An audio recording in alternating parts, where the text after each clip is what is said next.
नमः भगवते वासुदेवाय।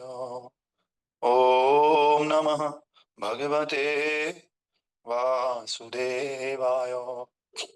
ओम नमः भगवते वासुदेवाय। ओम नमः भगवते वासुदेवाय। ओम नमः भगवते वासुदेवाय। नारायणं नमस्कृत्यं नरं चैव नरोत्तमं देवीं सरस्वतीं व्यासं ततो जयमुदीरये। नष्टप्रायेषु भद्रेषु नित्यं भागवत सेवयां भगवते उत्तमश्लोके भक्तिर्भवति नैष्ठकी। कृष्णाय वासुदेवाय देवकी नन्दनाय च नन्दगोपकुमाराय श्रीगोविन्दाय नमो नमः।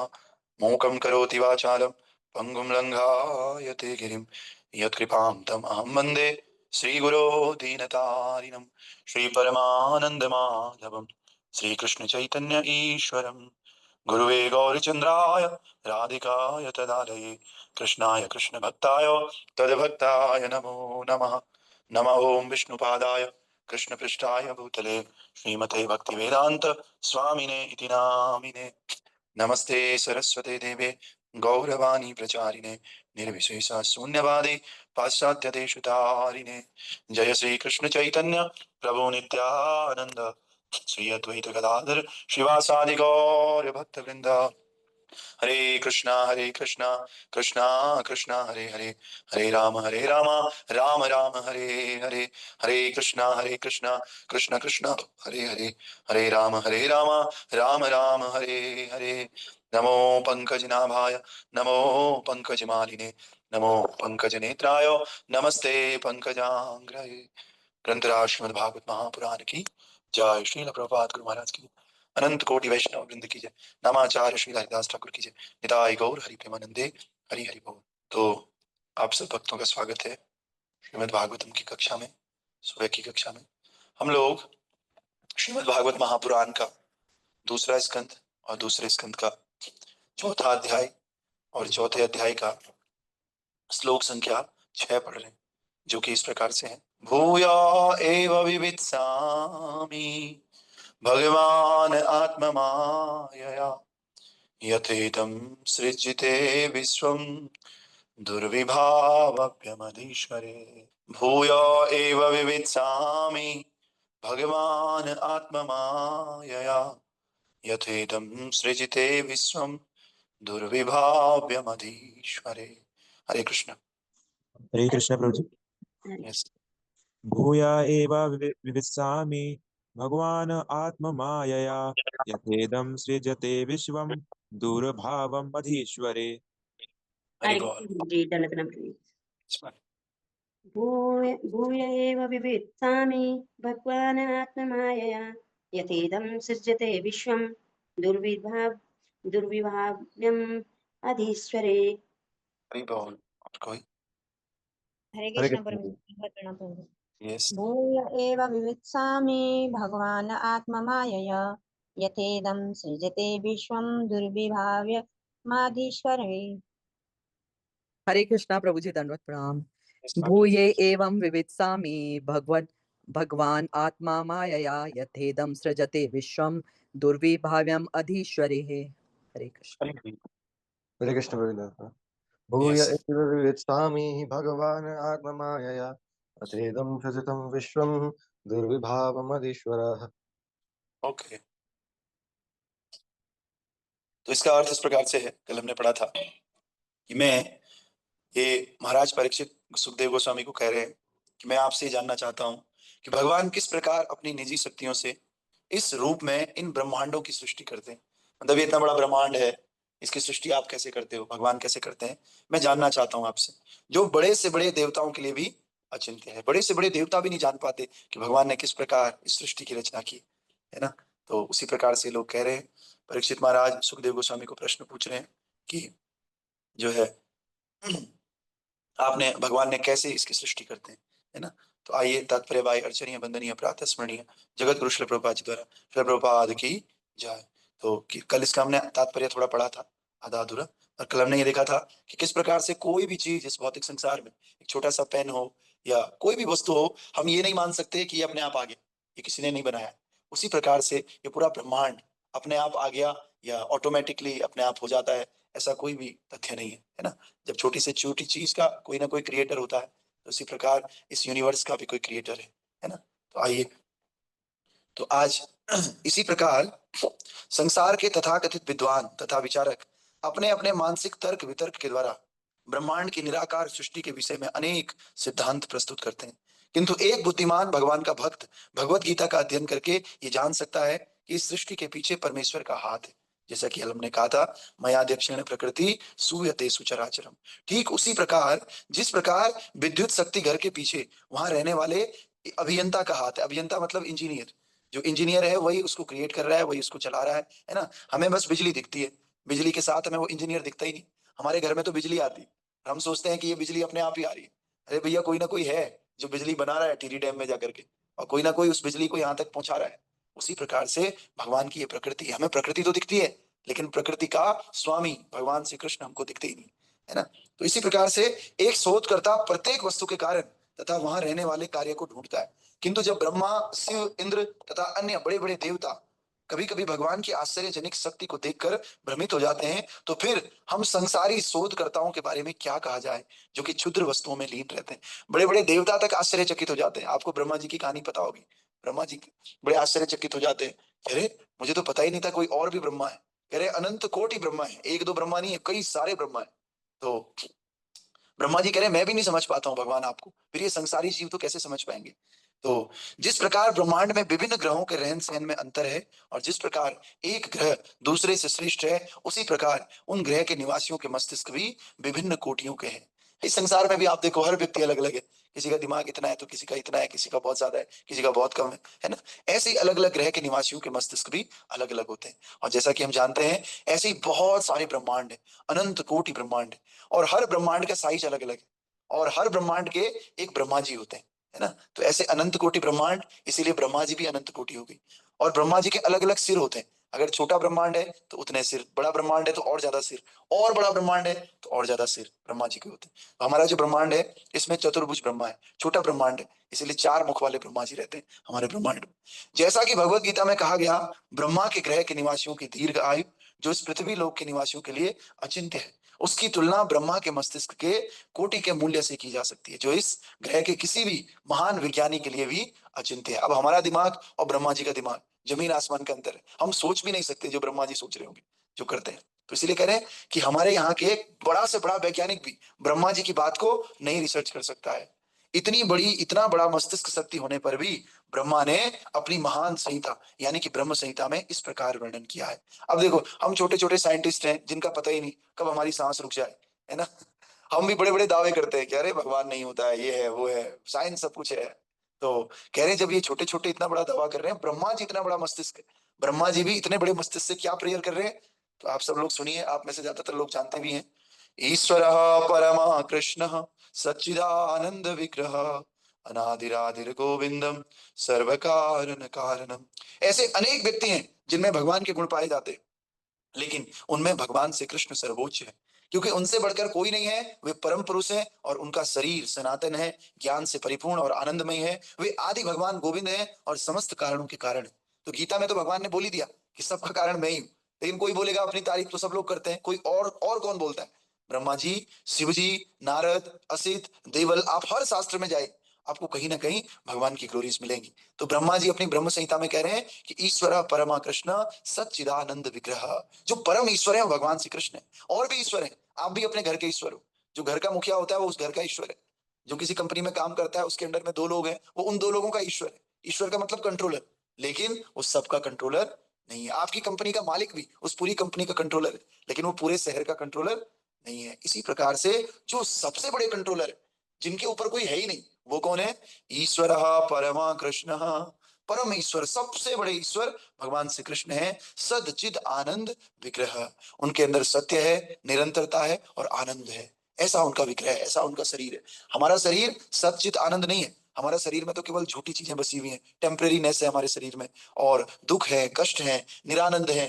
हमें जो है अनक्लीननेस, हमें सुबह सुबह रोज जाना होता है क्लीन होने के लिए, है ना, हम गंदे हो जाते हैं, हमको थोड़ा सा अगर कुछ काम कर लो तो हम थक जाते हैं, है ना। लेकिन भगवान का शरीर ऐसा नहीं है। भगवान का शरीर 3 चीजों से बना हुआ है, सत्य से, इटर्निटी से और आनंद से। आनंद ही आनंद है भगवान के शरीर में। तो ये कौन कह रहे हैं? ब्रह्मा जी कह रहे हैं। और ब्रह्मा भगवान श्री कृष्ण को समस्त कारणों के कारण के रूप में स्वीकार कर रहे हैं कि भाई इस संसार में जो भी होता है उसका एक कारण होता है, लेकिन इन सब कारणों का अल्टीमेट कारण कौन है? अनादिरादिर गोविंदम सर्व कारण कारणम। सभी कारणों के अल्टीमेट कारण भगवान श्री कृष्ण है, ब्रह्मा जी ने बोल दिया। अब लेकिन इस क्षुद्र ग्रह पृथ्वी के अति छोटे मस्तिष्क वाले व्यक्ति भगवान को अपने जैसा समझते हैं।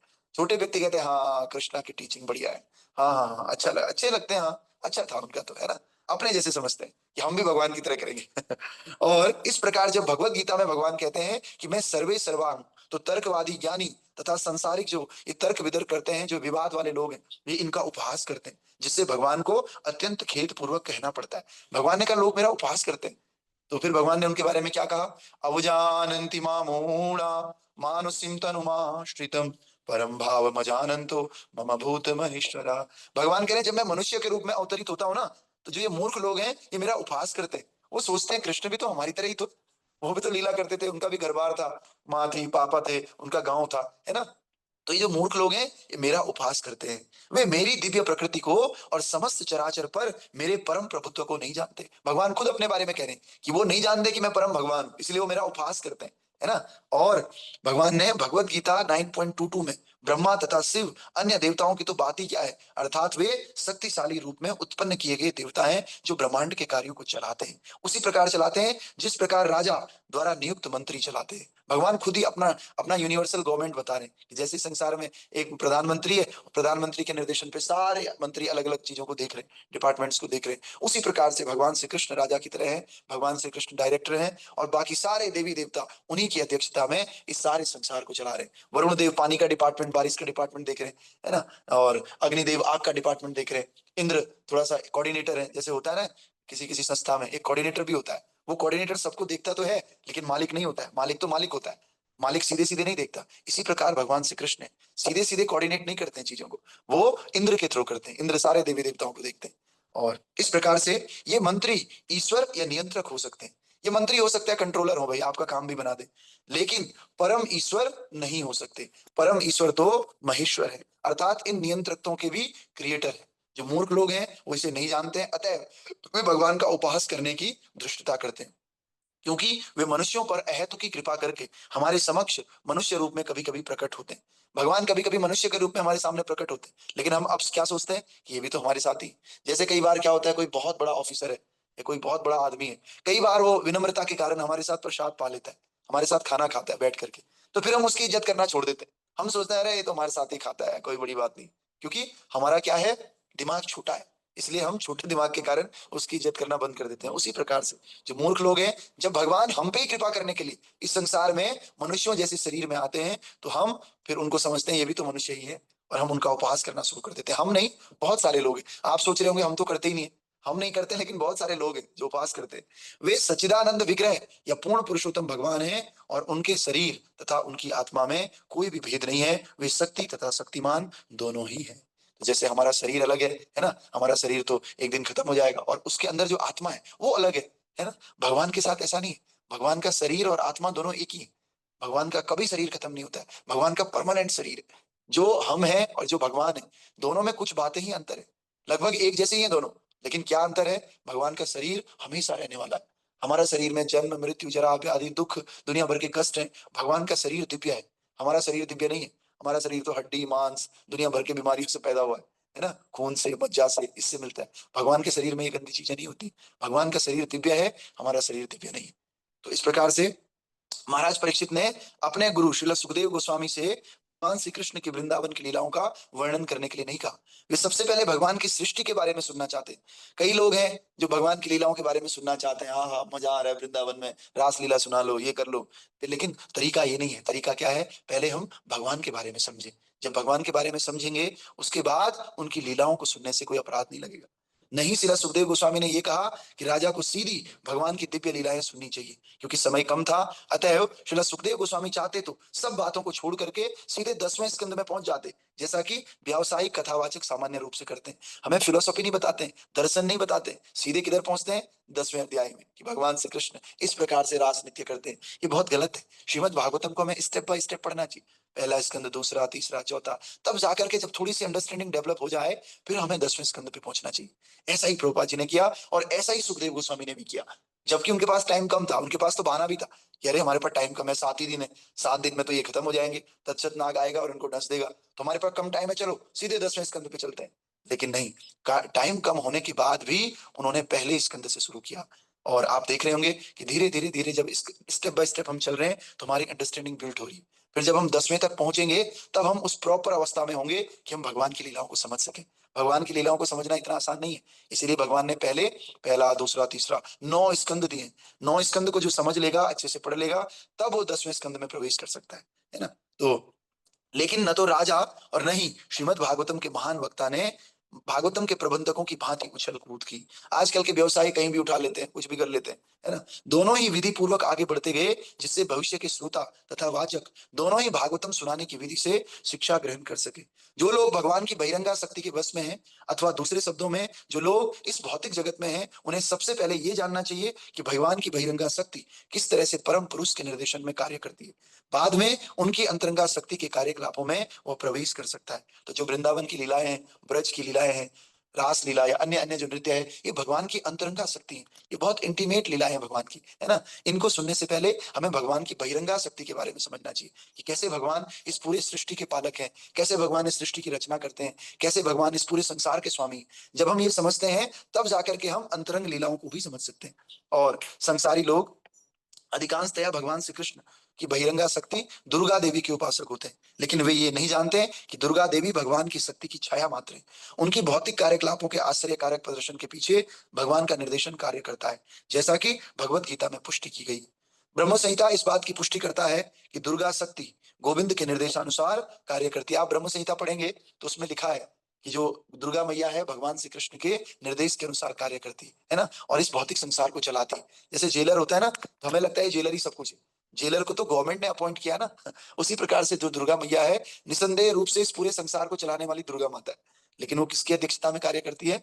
देवी ऐसा गुणमया मम माया दुरत्यया, ये मेरी माया है, मेरी शक्ति है दुर्गा, कृष्ण गीता में कह रहे हैं, और ये मेरे अनुसार कार्य करती है ना। तो इस प्रकार उनकी अनुमति के बिना शक्तिशाली दुर्गा घास का एक तिनका भी नहीं हिला सकती। अतएव नौसिखिए भक्त को चाहिए कि वो भगवान की अंतरंगा शक्ति और दिव्य लीलाओं में छलांग न लगाकर उनकी शक्ति की विधि के विषय में जिज्ञासा करते हुए समझने की कोशिश करे कि परमेश्वर कितने महान है। सबसे पहले हमने इस बात को समझना है कि भगवान कितने महान है। जब हम भगवान की महानता को समझेंगे ना, तब हम ऑटोमेटिकली उनके लिए बहुत लॉयल हो जाएंगे, बहुत सिस्टमेटिकली उनको समझेंगे। लेकिन हम ये समझते ही नहीं भगवान कितने महान है। तो श्री चैतन्य चरितामृत में भी जो ये क्रिएटर एनर्जी है उसके वर्णन की और उसमें भगवान के हाथ होने की व्याख्या की गई। और श्री चैतन्य चरितामृत के रचयिता जो नए नए भक्त हैं उनको आगाह करते हैं कि वे भगवान श्री कृष्ण की महानता इस ज्ञान की उपेक्षा करके गड्ढे में ना गिरे। और भगवान श्री कृष्ण की महानता को जान लेने के बाद ही कोई उन पर अविचल विश्वास कर सकता है। जब तक हम उनकी महानता जानते ही नहीं तब तक हम उन पर विश्वास कैसे करेंगे? इसीलिए हम लोगों का विश्वास थोड़ा कमजोर होता है, क्योंकि हम कृष्ण की महानता को जाने बिना सीधे उनकी लीलाओं में प्रवेश करते हैं। तो इस प्रकार से तो भगवान श्री कृष्ण की महानता को जान लेने के बाद कोई उन पे विश्वास कर सकता है। अन्यथा लोगों के महान नेता भी सामान्य लोगों की तरह भगवान श्री कृष्ण को अनेक देवताओं में से कोई एक या कोई ऐतिहासिक पुरुष मानने की कल्पना की भूल करते हैं। जब तक हम भगवान की महानता नहीं समझते ना, और जब तक ये नहीं समझते भगवान सुप्रीम पर्सनैलिटी ऑफ गॉड है ना, ईश्वर परम कृष्ण सच्चिदानंद विग्रह परम ईश्वर भगवान श्री कृष्ण, तब तक हम सोचते हैं हाँ कृष्ण थे, एक महान पुरुष थे, भगवान तो नहीं थे, एक महान पुरुष थे। या फिर हम ये सोचते हैं जैसे अन्य देवी देवता हैं, उन देवी देवताओं में से एक देवी देवता कृष्ण है। नहीं, ऐसा नहीं। कृष्ण तो सभी के क्रिएटर है, कृष्ण तो सभी देवताओं के उद्गम स्थल है। सौर्य प्रभु कुछ कहना चाह रहे हैं तो? हरे कृष्ण वेदांत तो जी, कुछ यस, लोग कहते हैं कि शिव जी ने कहाँ प्रमाण दिए हैं कि भगवान जो है परम ब्रह्म है, तो इसका कोई है प्रमाण? हाँ, बहुत जगह प्रमाण है। तो भागवतम में भी है, मैं आपको श्लोक दे दूंगा, है ना। और नरसिंह मेहता भी है। जैसे नरसिंह मेहता का आपने चरित्र सुना होगा, वो शिव जी के बहुत बड़े भक्त थे। तो नरसिंह मेहता ने कहा, शिव जी को तपस्या किया तो बोला मुझे आपकी सबसे फेवरेट चीज चाहिए, क्या आपके ऊपर भी संसार में कुछ है? तो फिर भगवान उनको द्वारिका लेकर के जाते हैं शिव जी, बोलते हैं भाई मेरे भी आराध्य यही है ना। और दूसरा क्या है, भागवतम का लास्ट श्लोक भी कहता है निम्न गानाम यथा गंगा, है ना। और देवानाम अच्युतो यथा, कि जिस प्रकार से नदियों में सर्वश्रेष्ठ गंगा है, और सभी प्रकार के देवों में भगवान श्री कृष्ण अच्युत सर्वश्रेष्ठ है। वैष्णवानाम यथा शंभु, और पुराणानाम तथा इदम, जिस प्रकार से वैष्णवों में यानी कि भगवान विष्णु के भक्तों में सबसे श्रेष्ठ शिव जी हैं, उसी प्रकार ये जो पुराण है श्रीमद् भागवतम, ये सबसे श्रेष्ठ है। ऐसे बहुत सारे आपको प्रूफ मिल जाएंगे, है ना। तो इन प्रूफ को इकट्ठा करके हम ग्रुप में भेजेंगे, जिससे पता चल जाएगा शिव जी ने कई बार जो है ऐसे किया, और हनुमान जी के रूप में भी, क्योंकि शिव जी हनुमान जी के अवतार है ना। तो हनुमान जी के रूप में भी शिव जी ने कई बार क्या, पूरे हमेशा ही राम जी की भक्ति करी है, राम जी को सब कुछ माना है ना। इस प्रकार से, और उमा कहूं मैं अनुभव अपना, सब सब सब जगत सपना, बस आ, राम नाम सत्य, जगत सब सपना। भगवान शंकर जो है उमा को कह रहे हैं, क्या कह रहे हैं कि ये सब जगत तो सपना है, केवल राम जी का नाम ही सच्चा है ना। ऐसे बहुत सारी बातें हैं जिनसे पता चलेगा। तो आइए फिर आगे कह रहे हैं कि भगवान की वृंदावन या द्वारिका की दिव्य लीलाएं उन्हीं व्यक्तियों द्वारा आसाध्य हैं जिन्होंने पहले से अपने आप को उच्च आध्यात्मिक बारीकियों से अवगत करा लिया। सामान्य व्यक्ति ऐसे स्तर को सेवा तथा जिज्ञासा की क्रमिक विधि से प्राप्त करता है, जैसा कि हम महाराज परीक्षित के आचरण से देखेंगे। तो इस प्रकार से अनेक देवी देवताओं में से एक कृष्ण नहीं है, हमें इस बात को समझना होगा कि कृष्ण सुप्रीम, हाँ, होई सोई जो राम रचि राखा। शिव जी ऐसा भी बता रहे हैं कि जो राम जी ने रचा है वही होगा। अपने आराध्य मानते हैं शिव जी राम जी को, है ना, मानते क्या हो तो है ही। तो इस प्रकार से आप अगर देखेंगे तो जो शंकर जी का एक धाम है, उस धाम में, शिव जी के धाम में पूरा वैष्णव कल्चर फॉलो होता है, और जो वहां पे चले जाता है फिर वो वहां से भगवान के धाम जाता है ना। तो इस प्रकार से वहां पर सदा शिव रहते हैं, और यहाँ पर इस संसार को जो चलाते हैं वो है रुद्र शिव जी, जो इस भौतिक संसार के पूरे तमोगुण के डिपार्टमेंट के अधिष्ठाता है, वो शिव जी है ना। तो आप ब्रह्म संहिता ले लो, रामायण ले लो, और अन्य अन्य भागवतम ले लो, हर जगह जो है शिव जी ग्लोरीफाई करते हैं कृष्णा को, है ना, है। और शिव पुराण में भी ऐसा है, एक दो जगह है ना। तो मैं आपको बताऊंगा प्रूफ के साथ। तो आज का मैसेज ये है कि हमें भगवान को एक नॉर्मल आदमी की तरह ट्रीट नहीं करना चाहिए। ये नहीं समझना चाहिए कि भाई वो मनुष्य के शरीर में आते हैं तो मनुष्य ही है। भगवान श्री कृष्ण सर्वे सर्वा है। सारे शास्त्र, चाहे गीता हो, उपनिषद हो या भागवत हो, चिल्ला चिल्ला कर कहते हैं कि भगवान श्री कृष्ण ही सारी वस्तुओं का सार है।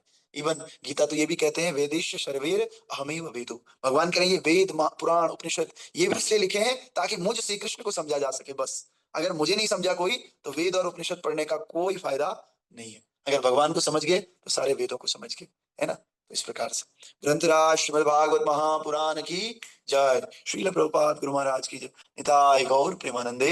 हरि हरि बोल।